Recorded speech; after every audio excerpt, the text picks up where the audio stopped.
Petrelli. Je vous salue. A mesana naye kobuka kalokuta na ba plateau.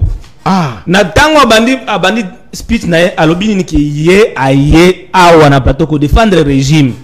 Un jeune avocat du chef de l'État, oui. Communicateur chef de l'État aye ko défendre le régime. Tandis que intégrité na souveraineté amoka ezoke na danger. Bango ko défendre le régime. Sachez-le monsieur que le pouvoir est éphémère et c'est passager. Tandis que l'État, le pays, la RDC reste. Mobutu a fait 30 ans au pouvoir, il est parti. Aujourd'hui, il n'y a même pas un seul vestige sur lequel Mobutu yeyo. Exactement.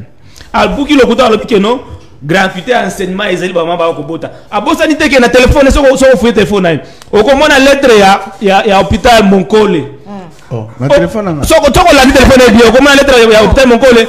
Oyo et annulé ma partenariat. Il y a hôpital Monkole par rapport à la gratuité maternité na gouvernement congolais. Na hôpital et belé o ya Kinshasa o ezaki na contrat na gouvernement congolais parce que le gouvernement congolais qui dit annuler gratuité. Gratuité maternité. L'État ba no futa te qui dit fuka. Okomona ba condition maman bana ko botela wana. Non, ça laisse décider yo za maman. Donc gratuité déjà dans gratuité à façade, gratuité à confluer tout pour la consommation électorale, mais après rien n'a été fait. Donc na pas wana ko beta moko ko buka lokuta. Alors belle éducation. Na auto citer quelques écoles ici, je ne vais pas revenir sur les noms des écoles qu'il a citées.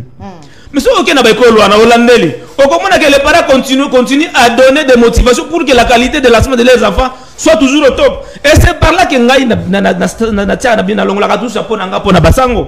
Pour ceux qui basango te, mais le maître béni lelo azana plateau te. Pour ceux qui sont ko français na munoko na wana c'est parce que lobby azaka na école catholique. So na uti na ngatajika kuna kana ngatajika azaki na ba internat abani ko tanga na école basango et ça dit que lelo azana français. Mais ils sont les premiers aujourd'hui à venir jeter les pierres sur les prêtres. Oh. Parce que sous Mobutu gratuité zalaki c'est dans les années 90 parce que histoire faut ko yeba yango. C'est dans les années 90. Tellement que qualité à cette équité qui sous makasi. Basango albabi ko parler bien na parents. Ba papa bana o bazaba na bino. Avenir bana ya bana o ezala boko na bino. Regardez ce qu'on peut faire ensemble pour que ba enseigner à tous sunga bango. Wana des sources ya nani ya frais scolaire uta. Ezali contribution fallait que ba para ba pesa pour que l'éducation ya bana ezala en danger. Donc, pour la gratuité d'enseignement. Non, ce n'est pas que la gratuité d'enseignement, mais il y a des préalables. Parce que gratuité d'enseignement, c'est un droit constitutionnel. Exactement. Mais ça doit respecter certains préalables. La qualité est de mise. On ne doit pas faire de la gratuité tout en marchant sur la qualité. Nous insistons sur la qualité. Parce que si on marche sur l'éducation d'un pays, l'éducation. Avec le temps, non. Mais quel temps ça fait déjà 7 ans. Il y a beaucoup de choses qui sont gratuité maternité. Mais heureusement, gouvernement donc maître Béni Zalaka humble et ça Congo na biso nyoso pouvoir ezoleka Congo ezali kotikala maman tozonga na accord de paix. Merci mingi maman ande na ya toyaka depuis biso ba mkoki c'est na leader na biso depuis makambo ya Doha et Bandi non toujours depuis makambo ya Luanda Nairobi biso ba mkoki c'est na leader na biso docteur Denis Mukwege. Nous avions fait des interpellations au gouvernement congolais et à la communauté internationale par rapport à notre scepticisme par rapport à makambo ko sa meto bana ko bakeno makambo o ko mabiso na paix durabilité babana ko yokela biso on a appelé le gouvernement à revenir sur l'accord cadre d'Addis Abeba parce que au moins l'accord cadre d'Addis Abeba c'est plus inclusif. Mais na makambo nenge zo kende na Doha nenge bana ko kende partout le loba signé accord ça reste opaque et non inclusif parce que manque aligné accord wana kande mutoko me mabiso na pacification accord cadre d'Addis Abeba tu appliquer anglo à la loupe parce que le seul en dehors ya ba accord aussi to signé accord cadre d'Addis Abeba après accord Addis Abeba to signé accord musudu ya Sun City ya ba accord ya Goma ba accord ya Harare tous ces accords là ont été signés ba accord nyoso na à part Addis Abeba nyoso ezaki fait sur des intérêts à court terme.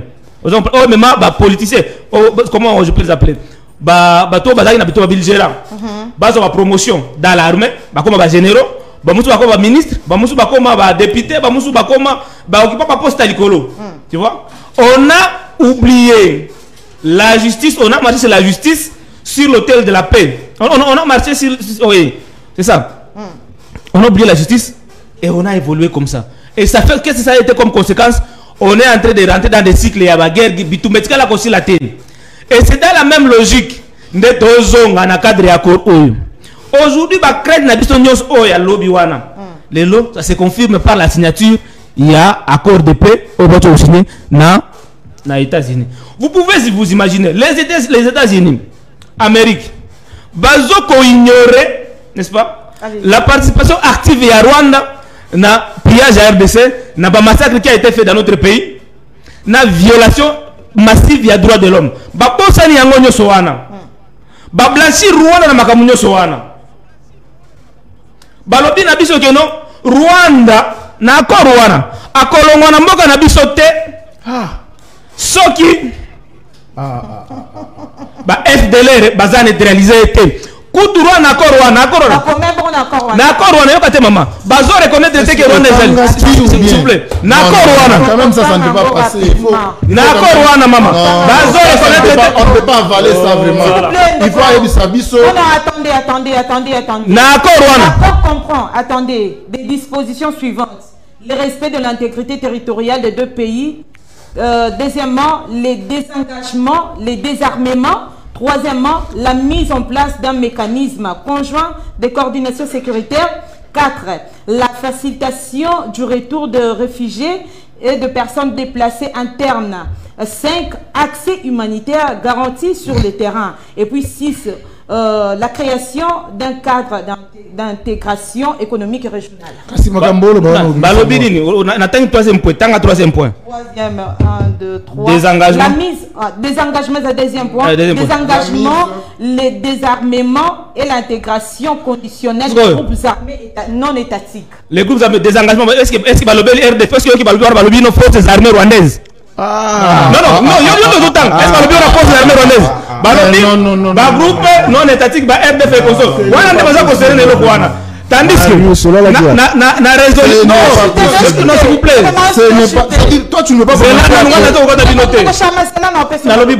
Alors que na accord cadre, non, na résolution 2773, na rapport des experts des Nations Unies, ils ont reconnu que les Rwandais sont présents sur notre territoire. Résolution 2778, parce que non, RDF, Force de défense du Rwanda, elle l'envoie sa condition. Les lobes, aux juristes, c'est pour les bayango. La résolution 2773, Balobi que RDF, elle l'envoie sa condition. Permettez-moi de citer, Balobi, c'est ça le fait immédiat. Mais aussi, il fallait que, comment on appelle ça, administration parallèle au Nangati. Mais les lots, pour que RDF, elle l'envoie à RDC, conditionner yango, n'est-ce pas? La neutralisation, il y a RDF. En plus, il faut qu'on ait un mécanisme conjoint. RDC, FARDC, le gouvernement rwandais va contribuer pour traquer